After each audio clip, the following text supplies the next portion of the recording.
I think, Dan, that, in that same way that photographers purchase Matterport cameras because they need to be able to make an easy virtual tour. And then, oh, look, they also make floor plans. I think that if you're coming from the photography side of the business and then you're moving towards the AEC applications of the business of the tools, you will at some point get into an area where it's beyond your expertise, but you're learning enough and you may have asked the right questions so that you feel confident enough in moving forward with a project and saying, yes, we have what you need.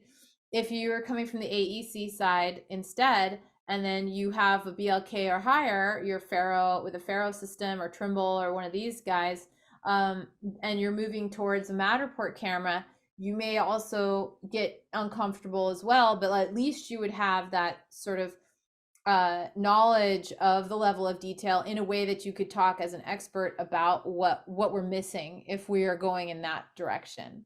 Yeah, I have to think, since Matterport does have Matterport capture services on demand, that group was probably very instrumental in the design specs of a Matterport Pro3 camera to be able to say, hey, all those projects that you're using a $40, $50, $80,000 scanner, you could be using a $6,000 Matterport Pro3 camera.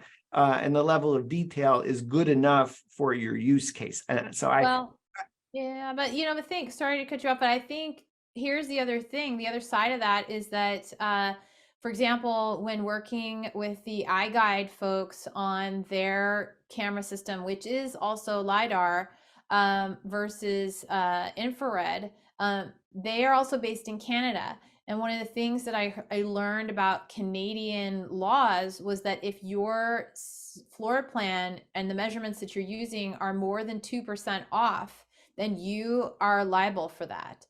And not only that, in North America, we have this new ANSI Z765, I believe, sort of standard for floor plans and measurements. And I looked on Matterport's website and I didn't see that they outright said that they were ANSI Z765 compliant, but maybe they've changed that since. But I believe that might have been another reason why the Pro 3 was an urgency for them, so that they could actually say, look, we're compliant with a standard of measurement on floor plans. I think that's a great question. I was just looking up in the We Get Around Network forum, WGAN forum, an iGuide show that we did about iGuide ANSI floor plans with this standard that could make your eyes glaze over. But I think it was except for the big nerds. We love that stuff, right, Dan?